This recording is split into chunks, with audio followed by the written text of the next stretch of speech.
한 번 가면 못 헤어나온다. 일본 여성들이 한국에 푹 빠진 데는 이유가 있다고 하는데요. 일본 여대생이 SNS에 올린 글이 화제가 되어 난리가 났습니다. 시작 전 구독과 좋아요 한번 부탁드립니다. 저는 일본 도쿄에서 온 25살 하루카라고 합니다. 처음으로 한국 드라마를 접한 건 중학생 시절이었어요. 어머니께서 당시 일본에서 선풍적인 인기를 끌었던 겨울연가를 즐겨보셨는데 우연히 어머니와 함께 시청하게 됐어요. 그날 이후 한국 드라마의 매력에 빠졌고 시간이 날 때마다 찾아보곤 했습니다. 고등학생이 되고 나서는 자연스럽게 K-팝에도 관심이 생겼어요. 방과 후 친구들과 모여서 한국 연예인 춤을 따라하며 즐거운 시간을 보냈죠. 그러다 보니 한국어에도 호기심이 생겨 독학을 시작하게 됐어요. 처음에는 한글을 읽을 줄 몰라 가나로 적어가면서 단어를 외웠어요. 유튜브에서 한국어 강의를 찾아보며 공부했고 한국 예능을 자막 없이 보려고 노력했죠. 그렇게 꾸준히 배우다 보니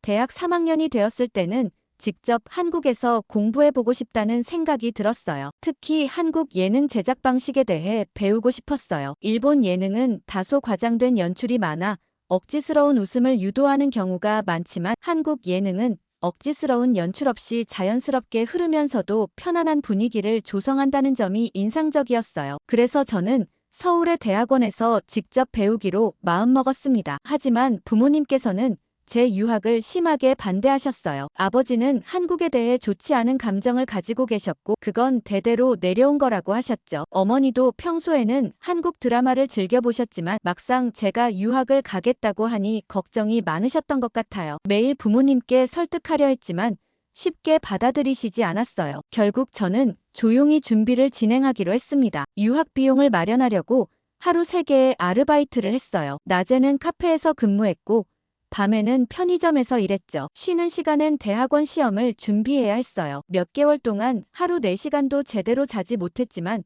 한국에서 공부하겠다는 생각으로 버텼어요. 그 결과 좋은 성적을 받아 대학원에 합격했지만 합격 소식을 들었을 때 기쁜 마음보다는 부모님께 죄송한 감정이 먼저 들었어요. 하지만 제 꿈을 이루기 위해선 이 길을 선택하는 수밖에 없었죠. 출국 전날 밤 부모님 방 앞에 짧은 편지를 남겼습니다. 최선을 다해 공부하고 꼭 좋은 성과를 거두겠다는 다짐을 담았어요. 언젠가 부모님께 당당하게 인정받을 수 있는 딸이 되겠다는 마음도 함께 적었습니다. 짐을 챙겨 나리타 공항으로 향하는 날 아침.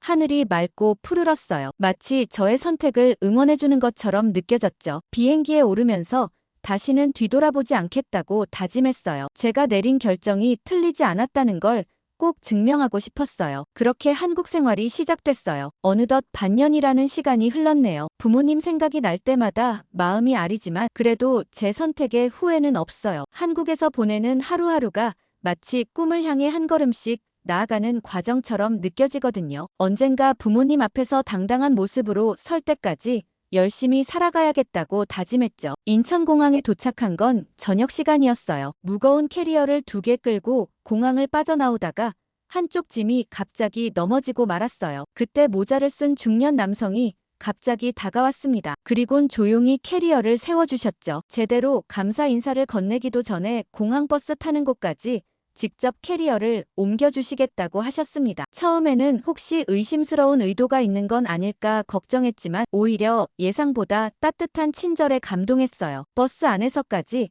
한국인들의 배려는 계속됐어요. 짐을 트렁크에 실어주시는 분도 있었고 짐을 내리는 것도 도와주셨어요. 아무래도 한국어가 서툴러서 길을 헤맬 때는 지나가시던 분이 직접 숙소까지 데려다 주셨죠. 일본에서는 쉽게 경험할 수 없는 적극적인 친절이었어요. 그런데 다음 날부터 한국의 빠른 생활 템포에 적응해야 했습니다. 지하철에서 사람들이 다들 바쁘게 걸었고 에스컬레이터도 한쪽으로 비켜서 뛰어가는 사람이 많았어요. 처음엔 이 빨리빨리 문화가 좀 부담스러웠어요. 학교 식당에서도 느긋하게 먹을 수가 없었어요. 천천히 먹다 보면 뒤에서 기다리고 있는 사람들의 시선이 느껴졌거든요. 결국 저도 빨리 먹기 시작했어요. 게다가 한국어 수업도 엄청 빨랐어요. 선생님이 빠르게 설명하시고 학생들은 바로바로 대답했어요. 저는 미처 받아쓰기도 전에 다음 파트로 넘어가 버리곤 했죠. 그런데 이 템포 덕분에 한국어 실력이 금방 늘었어요. 이제는 한국 생활이 너무 익숙해져서 다른 나라에 가거나 일본으로 돌아가는 걸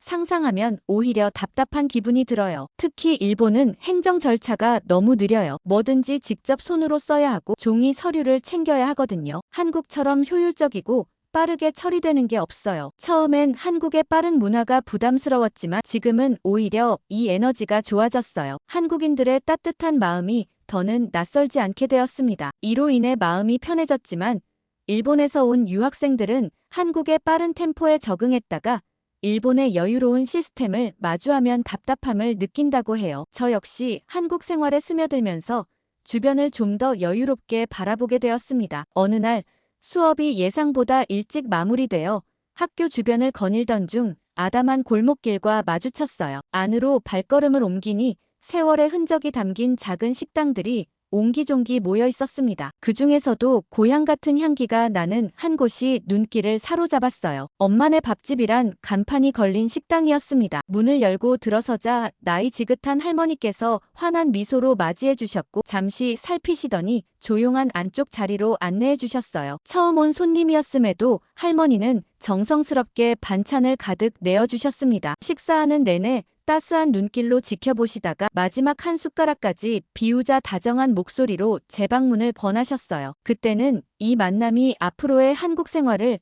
얼마나 풍성하게 만들어줄지 전혀 알지 못했습니다. 그날 이후로 혼자 끼니를 해결할 때면 자연스레 발걸음이 그곳으로 이어졌죠. 처음에는 다소 무뚝뚝해 보이시던 김순자 할머니였지만 시간이 흐를수록 친딸처럼 아껴주셨습니다. 늦은 시각에 방문해도 반갑게 맞아주셨고 식사를 마치고 일어설 때면 매번 내일도 오라며 따뜻한 인사를 건네주셨어요. 한국에서 대학원 생활을 시작한 지 한 달쯤 되었을 무렵입니다. 교수님께서 새 연구 프로젝트를 제안해 주셨어요. 한일 번역 시스템에 AI를 활용한 프로그램 개발이 주제였습니다. 제가 일본인이라 도움이 될 것이란 판단이셨던 것 같아요. 비록 AI는 생소한 분야였지만 교수님은 도전해보자며 격려해 주셨습니다. 다행스럽게도 연구실 선배들이 적극적으로 도움을 주었어요. AI의 기초부터 하나하나 가르쳐 주었고 궁금한 점이 있으면 언제든 물어보라며 용기를 주었습니다. 프로젝트를 시작하고 3달쯤 지났을 때 중요한 데이터를 잘못 다뤄 일주일간의 작업물이 모두 사라지는 실수를 저질렀어요. 일본이었다면 심각한 문제가 되었을 상황이었지만 교수님은 오히려 초기에 이런 시행착오가 값진 경험이 될 거라며 긍정적으로 바라보셨습니다. 동료들도 실수를 성장의 발판으로 여기며 응원해 주었어요. 앞으로는 이런 실수를 반복하지 않으면 된다며 다독여주는 분위기가 인상 깊었습니다. 얼마 지나지 않아 첫 연구실 회식에 참석하게 되었어요. 동기들과 선배들을 포함해 10명가량이 저녁 7시쯤 연구실 근처 삼겹살집에 모였습니다. 선배들이 보여준 소주와 맥주를 섞어 마시는 독특한 문화가 신선했어요. 동기 지연이가 소맥을 권했고 잠시 망설이다가 한국 문화 체험이란 생각으로 한 모금 마셔보았습니다. 일본의 술과는 전혀 다른 맛이었어요. 건배 문화도 새로웠습니다. 일본에서는 잔을 살짝 부딪히는 정도였지만 이곳에서는 다 함께 큰 소리로 건배를 외쳤어요. 회식 자리에서는 서로 음식을 챙겨주고 술잔을 채워주는 모습이 인상적이었습니다. 특히 소연 선배가 세심하게 챙겨주었어요. 술이 몇 차례 오가자 분위기는 더욱 화기애애해졌고 선배들은 자신들의 실수담을 하나둘 꺼내놓기 시작했습니다. 소연 선배는 제 데이터 처리 실수 이야기를 꺼내며 그것이야말로 성장의 증거라고 응원해 주었어요. 본인도 초기에는 그런 실수가 많았다며 공감을 표현해 주었습니다. 술자리가 무르익어 갈수록 한국어도 자연스럽게 귀에 들어왔고 동기 지연이는 술이 최고의 한국어 선생님이라는 농담을 건넸어요. 그날 이후로 한국의 문화를 더욱 깊이 이해하게 되었고 이런 소소한 경험들이 켜켜이 쌓이면서 한국은 점점 더 편안한 곳으로 다가왔습니다. 2시간이 지나니까 모두들 2차를 가자고 했습니다. 일본은 보통 1차에서 마무리하는데 한국은 다르다고 들었죠. 노래방에 가자는 의견이 나와서 취기가 많이 올랐지만 한국 문화를 더 경험하고 싶어서 따라갔습니다. 노래방에서는 예상을 뛰어넘는 놀라운 광경이 펼쳐졌죠. 평소에 과묵하시던 교수님까지 무대에 올라 열정적으로 노래를 부르셨습니다. 일본 애니메이션의 주제가를 부르니까 모두가 어깨를 들썩이며 춤을 추었습니다. 늦은 밤이 되어 택시를 잡으려는 순간 소연 선배가 너무 늦었다며 집까지 같이 가주겠다고 하더라고요. 제가 취기가 많이 올라 보여서 걱정되었나 봅니다. 택시 안에서도 계속 상태를 확인하시면서 다음 날은 반드시 해장국을 먹으라고 당부하셨죠. 다음 날 아침 연구실에 들어서니 어제가 즐거웠다면서 반갑게 맞아주었습니다. 누군가는 두통약을 건네주고 컨디션을 걱정해주기도 했죠. 일본에서는 회식 다음 날 전날 일을 잘 언급하지 않는데 한국의 이런 따스한 분위기가 정말 인상적이었습니다. 그날 이후로 연구실 구성원들과 훨씬 더 가까워진 느낌이었죠. 회식 자리의 배려와 친근함이 일상에서도 이어졌습니다. 단순한 음주 자리가 아닌 서로를 이해하고 유대감을 쌓는 시간이라는 점을 깨달았죠. 이제는 한국식 회식 문화에 적응해서 소맥도 능숙하게 마시게 되었고 노래방에서는 한국 노래까지 부를 수 있게 되었습니다. 무엇보다 이런 자리를 통해 동료애의 진정한 의미를 배웠죠. 한국의 정이 이런 것이구나 하고 느낀 순간이었습니다. 그때부터 한국인의 일단 해보자 정신을 이해하게 되었죠. 실수를 두려워하지 않는 도전 정신, 그리고 실수를 하더라도 다시 도전할 수 있게 돕는 동료애가 한국의 발전을 이끈 원동력이었다는 생각이 들었습니다. 그런데 한국 생활에 적응해 가던 시기에 예상치 못한 연락을 받았죠. 공인중개사가 집주인의 급한 사정으로 방을 비워야 할 것 같다고 전했습니다. 계약 체결 후 얼마 지나지 않았는데 이런 상황이 발생해서 한국어가 서툰 입장에서는 당황스러웠죠. 연구실에서 고민하며 한숨을 쉬고 있으니 소연 선배가 상황을 알게 되었습니다. 도저히 납득할 수 없다면서 가만히 있을 수 없다고 했죠. 그저 이사를 해야 하나 싶었는데 소연 선배 덕분에 중개사와 직접 상담할 용기를 냈습니다. 결국 선배가 직접 중개사에게 연락했고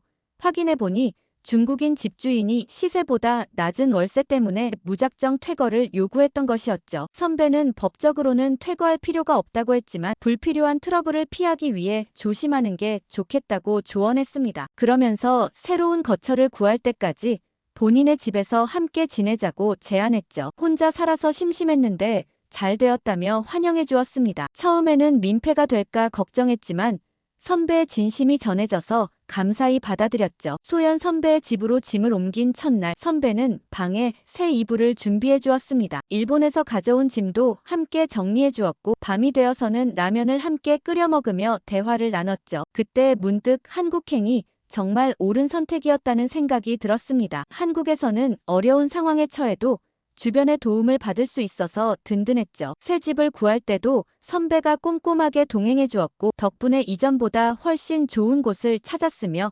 집주인도 상당히 친절한 분이었습니다. 연구실 생활도 완전히 익숙해질 무렵 흥미로운 일이 있었죠. 평소처럼 엄마 식당에서 점심을 먹고 있었는데 뜬금없이 밖에 큰 소리가 들리더라고요. 놀라서 확인해보니 영수 할아버지와 민철 할아버지가 서 계셨죠. 처음엔 다툼이 발생한 줄 알고 걱정이 되었습니다. 두 분 모두 얼굴이 상기된 채 손짓을 하며 목소리를 높이고 계셨거든요. 순자 할머니께 상황을 여쭤보니 미소를 지으며 설명해 주셨습니다. 저녁에 고스톱을 두고 서로 초대하려는 중이라고 했죠. 그제야 두 분의 표정을 자세히 보니 다정한 미소를 짓고 계셨습니다. 일본에서는 상상도 못할 광경이었는데 그날 이후로 한국에서는 큰 목소리도 친근함의 표현이 될 수 있다는 것을 알게 되었죠. 엄마 식당에서는 이런 장면이 자주 연출되었습니다. 순자 할머니는 볼 때마다 한국인들의 정겨운 모습이라고 설명해 주셨고 처음에는 단순한 다툼으로 보였던 광경이 이제는 오히려 따뜻하게 느껴졌죠. 주말마다 식당 방문이 습관이 되었고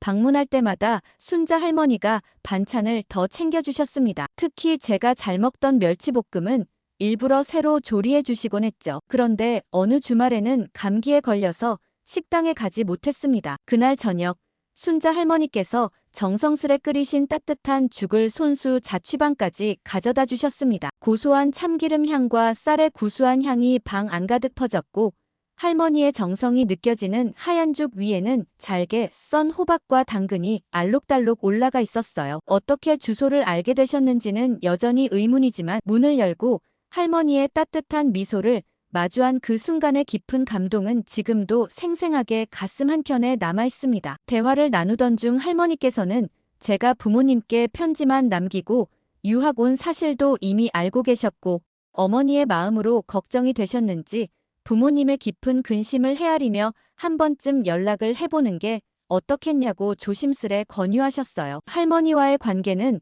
날이 갈수록 더욱 돈독해져 자연스럽게 가족 같은 사이가 되었습니다. 바쁜 점심시간이면 앞치마를 두르고 설거지를 돕거나 근처 시장까지 장도 보러 다녔고 가끔은 홀로 계시는 할머니와 늦은 시간까지 이런저런 이야기를 나누며 시간을 보내곤 했어요. 할머니는 늘 미안한 마음에 제철 과일이나 정성스레 준비하신 밑반찬을 싸주셨지만 저에게는 오히려 그 시간 자체가 특별한 행복으로 다가왔습니다. 식당 구석에 앉아 할머니의 젊은 시절 이야기를 듣거나 주방에서 김치 담그는 법을 배우면서 한국의 정이 어떤 건지 자연스럽게 배워갔어요. 어느 날 밤 연구실에서 늦은 밤까지 실험 데이터를 정리하던 중 갑작스러운 옆구리 통증이 찾아왔습니다. 처음에는 단순한 소화불량으로 여기고 따뜻한 물을 마시며 참았지만 시간이 지날수록 통증이 점점 심해져 식은땀이 흐르기 시작했어요. 컴퓨터 모니터 앞에 앉아있기조차 힘들어질 정도로 고통이 심해져서 결국 동기 지연이에게 도움을 청할 수밖에 없었습니다. 한밤중임에도 지연이는 즉시 택시를 타고 달려와 제 팔을 부축한 채 가까운 응급실로 데려갔어요. 창백한 얼굴로 의사 선생님의 진찰을 받던 중 맹장염이라는 진단을 받았고 수술이 필요하다는 말에 당황하는 저를 위해 지연이는 망설임 없이 보호자가 되어주었습니다. 지연이는 외국인인 제가 겪을 복잡한 병원 절차를 꼼꼼하게 처리해 주었어요. 보험 관련 서류부터 입원 수속까지 한국말로 된 서류를 하나하나 설명해가며 도와주었습니다. 일본에 계신 부모님께도 제 휴대폰으로 연락해 현재 상황과 병원 위치, 수술 일정까지 상세히 설명해드렸어요. 수술 후에는 제 곁에서 밤새 간호해 주었고 퇴원할 때까지 매일같이 병실을 찾아와 정성껏 보살펴 주었습니다. 이렇게까지 신경 써주는 것이 미안하다고 말했지만 지연이는 오히려 밝게 웃으며 친구 사이에 당연한 일이라고 했어요. 퇴원 후에도 지연이는 매일같이 영양가 있는 반찬들을 챙겨다 주었고 특히 순자 할머니께서 특별히 보내주신 보양죽은 그날그날 다른 재료로 정성껏 끓여주셨습니다. 할머니의 따뜻한 마음이 담긴 음식을 먹으며 회복해가던 어느 날 지연이를 통해 할머니의 가슴 아픈 과거사를 듣게 되었어요. 어린 시절 할머니의 언니가 위안부로 끌려갔다는 이야기는 너무나 큰 충격이었고 그동안 베풀어 주신 할머니의 따뜻한 보살핌이 더욱 무거운 마음으로 다가왔어요. 며칠 동안 식당에 발걸음을 옮기지 못했습니다. 할머니를 뵙는 것이 마음에 걸렸고 무슨 말씀을 드려야 할지 몰라 망설여지더라고요. 그러던 어느 날 오후 연구실에서 데이터 분석에 몰두하고 있을 때 조용한 노크 소리가 들렸습니다. 고개를 들어보니 검은 모자를 쓰신 할머니께서 따뜻한 도시락을 들고 서 계셨어요. 제가 회복되었는데도 식당에 오지 않아 걱정되어 지연이에게 연구실 위치를 물어 직접 찾아오셨다고 합니다. 할머니는 저를 데리고 교내의 조용한 공원 벤치로 자리를 옮기셨어요. 봄바람이 살랑이는 그곳에서 할머니는 오래된 흑백 사진 한 장을 조심스레 꺼내셨습니다. 바랜 사진 속에는 한복을 곱게 차려입은 젊은 시절의 할머니가 담겨 있었어요. 사진을 바라보는 할머니의 눈빛에는 말로 표현할 수 없는 깊은 슬픔이 어려 있었습니다. 1943년 여름, 경북 안동의 평화로운 마을에서 가족들과 함께 살던 할머니는 갑작스러운 일본군의 습격으로 소중한 언니를 잃으셨다고 해요. 어린 동생을 숨기고 자신이 대신 끌려간 언니는 해방 후 기적적으로 돌아왔지만 중국에서의 3년간의 고통스러운 시간은 결코 지울 수 없는 깊은 상처로 남았다고 합니다. 더욱 가슴 아팠던 것은 귀향 후 마주해야 했던 사회의 차가운 시선이었고 그 아픔을 견디지 못한 언니는 어느 날 홀연히 사라져 지금까지도 소식을 알 수 없다고 해요. 이후 할머니는 언니를 찾고자 하는 간절한 마음으로 수요 집회에 참석하게 되었고 그렇게 서울에서의 새로운 삶이 시작되었다고 합니다. 작은 분식집으로 시작해 지금의 식당까지 이어오면서도 늘 언니를 그리워하는 마음으로 하루하루를 보내고 계셨어요. 그날 이후 매일같이 김밥을 손수 만들어 팔며 생계를 이어가셨다고 합니다. 겨울에는 차가운 바람에 언손을 녹여가며 여름에는 이마에 흐르는 땀을 훔치며 하루도 빠짐없이 일하셨죠. 그러던 중 단골로 자주 오시던 한 할아버지와 연이 닿아 결혼하셨고 두 분은 함께 작은 가게를 열어 운영하기 시작하셨습니다. 할아버지는 전쟁으로 인해 가족을 모두 잃고 혼자가 되셨는데 할머니가 정성껏 만들어주신 김밥에서 오래전 잊고 지냈던 가족의 온기를 느끼셨다고 하셨죠. 하지만 할머니는 이 이야기를 오랜 세월 누구에게도 꺼내지 않으셨다고 합니다. 밤마다 언니를 떠올리며 눈을 감지 못했지만 혹여나 누군가 언니를 손가락질할까 두려워 속으로만 삼키셨다고 했어요. 그러다 텔레비전에서 숨죽여 살아가는 위안부 할머니들의 소식을 접할 때마다 가슴 한쪽이 찢어지는 것 같았다고 하셨습니다. 사과 한마디 없는 일본을 보며 자신만이라도 목소리를 내야 한다는 결심을 하셨죠. 그날 이후로 할머니는 위안부와 관련된 진실을 알리기 위해 많은 노력을 기울이셨습니다. 거리에서 피켓을 들고 서 계셨고 수차례 사람들 앞에 서셨지만 그럴 때마다 마음 한구석이 무거웠다고 하셨어요. 그런데도 제가 일본 출신이라는 걸 아시고는 혹여나 상처받을까봐 이 이야기를 감추셨다고 합니다. 할머니의 눈에는 보이지 않는 눈물이 늘 맺혀 있었을 텐데도 저에게만큼은 언제나 따뜻하게 대해주셨죠. 오랫동안 가슴 깊이 묻어두었던 아픔을 꺼내면서도 되레 용서와 화해를 이야기하셨죠. 이제는 모든 것을 내려놓고 앞으로 나아가야 할 때라고 말씀하셨습니다. 그 말씀을 하시는 할머니의 눈빛에는 단단한 의지가 서려 있었어요. 게다가 할머니는 일부러 일본어를 공부하기 시작하셨다고 합니다. 매일 밤 작은 노트에 한 글자씩 적으며 천천히 익히셨다고 하셨어요. 할머니의 이야기를 들으며 저는 결국 눈물을 참지 못했습니다. 그토록 힘든 과거를 견뎌오셨음에도 저를 마치 가족처럼 아껴주신 것이 너무나 감사하면서도 죄송했어요. 이야기를 마친 할머니는 오히려 제 손을 잡고 다독여 주셨습니다. 거친 손으로 제 눈물을 닦아주시며 과거는 지나간 것이고 이제는 앞으로 나아가야 한다고 하셨죠. 그 손길에서는 수십 년을 살아오신 할머니의 삶과 깊은 용서가 전해지는 듯 했습니다. 처음에는 일본인들이 미웠다고 하셨어요. 길에서 일본어가 들릴 때마다 가슴이 덜컥 내려앉았다고 하셨죠. 하지만 시간이 지나면서 미움이 결국 자기 자신을 더 힘들게 만든다는 걸 깨닫게 되셨다고 합니다. 매일 기도를 드리며 조금씩 마음을 다스리셨다고 했어요. 특히 기억에 남았던 것은 할머니가 들려주신 오래된 은행나무 이야기였습니다. 가게 앞에 서 있는 큰 나무를 바라보며 매년 가을마다 잎이 떨어지지만 봄이 오면 다시 새순이 돋듯 사람의 마음도 그렇게 변할 수 있다고 하셨죠. 그 나무는 할머니가 처음 가게를 열었을 때부터 그 자리를 지켜왔다고 합니다. 할머니는 손을 꼭 잡고 지금 우리가 함께하는 이 순간이 가장 중요하다고 말씀하셨습니다. 저는 할머니에게 그저 하루칼 뿐이라는 그 한마디가 가슴을 울렸어요. 그날 할머니는 오래도록 저를 안아주셨는데 그 포옹은 단순한 위로가 아니라 오랜 세월 쌓인 아픔까지 담긴 듯 했습니다. 그 순간 주방에서는 은은한 된장찌개 냄새가 퍼졌고 창밖의 단풍나무는 조용히 바람에 흔들리고 있었어요. 집으로 돌아가려는 저에게 할머니는 앞으로도 꼭 가게에 들러달라고 하셨죠. 언제든 이곳이 제 집이라고 돌아가더라도 마음 편히 찾아오라고 말씀하셨습니다. 그 후로 저는 주말마다 식당을 찾았습니다. 예전처럼 단순히 식사를 하러 간 것이 아니라 할머니와 시간을 나누러 가는 일이 되었죠. 할머니는 변함없이 맛있는 반찬을 챙겨주셨고 특히 김치는 제가 좋아할 만한 맛으로 따로 숙성해 두셨습니다. 대화를 나누는 시간이 늘어나면서 자연스럽게 한국의 역사도 배울 수 있었습니다. 그러던 어느 날 동네 슈퍼에서 뜻밖의 소식을 들었습니다. 이곳이 재개발 구역으로 지정되었다는 것이었죠. 30년 넘게 자리를 지켜온 가게들이 모두 문을 닫게 된다는 소식이었고 할머니의 식당도 예외가 아니었습니다. 할머니는 덤덤하게 받아들이시는 듯했지만 오래된 주방 기구들을 하나하나 바라보는 눈빛에는 깊은 애정이 깃들어 있었습니다. 그날 밤 연구실에서 고민하던 중 한 가지 아이디어가 떠올랐습니다. 이 골목의 정취를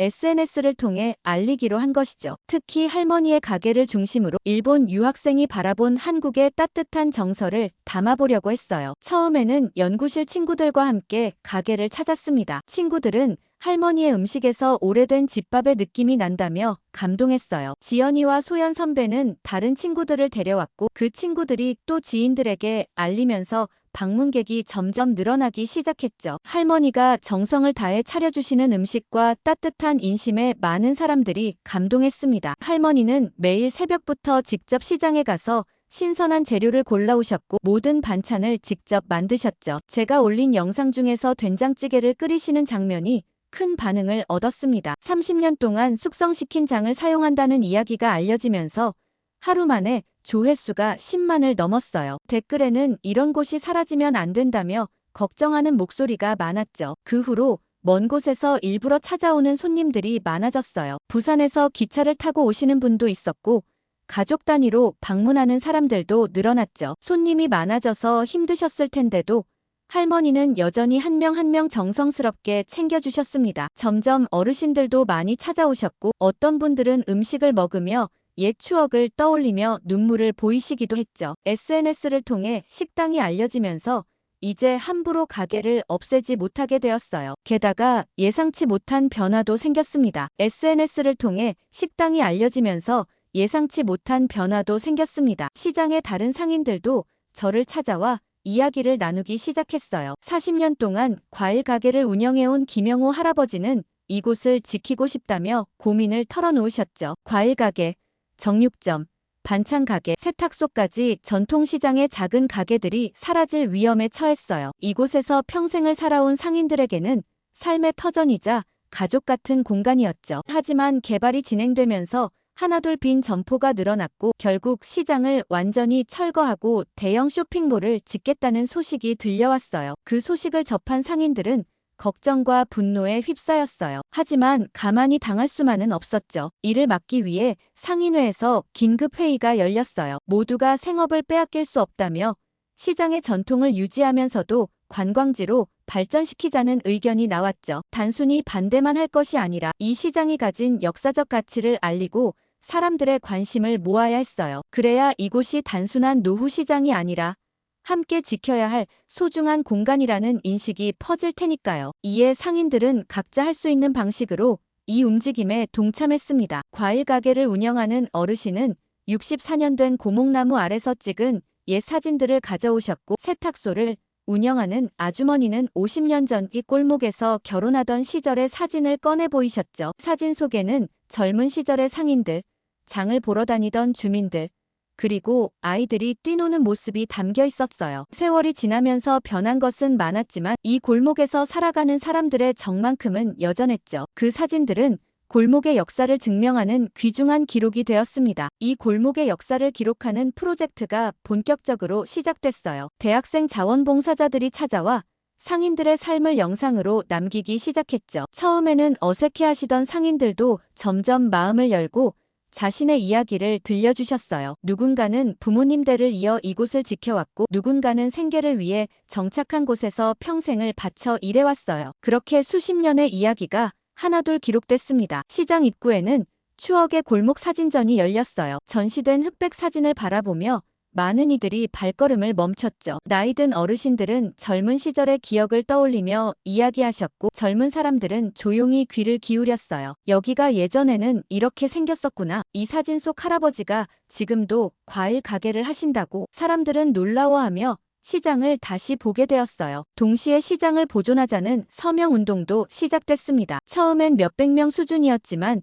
SNS를 통해 소식이 퍼지면서 전국에서 서명이 이어졌죠. 이곳의 추억을 간직한 사람들의 마음이 하나둘 모이기 시작했어요. 학창시절 친구들과 떡볶이를 먹던 기억, 부모님 손을 잡고 시장을 누비던 기억, 첫 월급을 받아 선물했던 시장표 목도리까지. 시장은 단순한 상업 공간이 아니라 사람들의 삶이 녹아있는 곳이었어요. 그리고 그때부터 변화가 나타났습니다. 이 골목을 지켜야 한다는 여론이 점점 커졌고 마을 사람들도 시장의 역사적 가치를 다시금 깨닫게 됐어요. 결국 재개발 계획이 전면 수정되면서 이곳의 분위기를 살리는 방향으로 바뀌었죠. 전통을 보존하면서도 현대적인 요소를 가미한 새로운 방식이 논의되었습니다. 그리고 마침내 골목을 지켜낸 기념으로 축하 모임이 열렸어요. 많은 분들이 감격에 겨워 눈물을 흘리셨죠. 그 후 엄마 식당은 골목을 대표하는 상징이 되었어요. 순자 할머니는 변함없는 모습으로 손님들을 맞이하고 계십니다. 그리고 시장을 지켜낸 상인들의 이야기가 새로운 손님들을 통해 전해지고 있죠. 단순한 상점들이 아니라 오랜 세월 동안 이어진 삶과 기억을 지켜낸 것이라는 사실이 참 뿌듯했어요. 이것이야말로 한국의 정이라는 생각이 들었습니다. 그리고 부모님께서 할머니 식당을 방문하시기로 했어요. 처음엔 선뜻 나서지 않으셨지만 제가 매주 보낸 편지를 읽으시면서 조금씩 마음이 열리셨던 것 같아요. 특히 엄마는 제가 보낸 식당 영상을 보신 후 많이 달라지셨죠. 영상 속에서 할머니가 직접 된장찌개 재료를 손질하시는 모습을 보시고 이상하게 외할머니가 떠오른다며 눈물을 흘리셨다고 했어요. 아버지는 여전히 한국 방문을 탐탁지 않아 하셨지만 어머니께서 매일 저녁저에 대한 이야기를 들려주시는 동안 조금씩 변화가 생겼어요. 맹장염으로 쓰러졌을 때 친구들이 한국에서 보호자가 되어준 이야기, 그리고 재개발 위기 속에서 시장을 일으킨 이야기를 들으시면서 한국과 한국 사람들에 대한 선입견이 희미해지셨죠. 마침내 부모님께서 인천공항에 도착하셨습니다. 지연이와 함께 마중을 나갔는데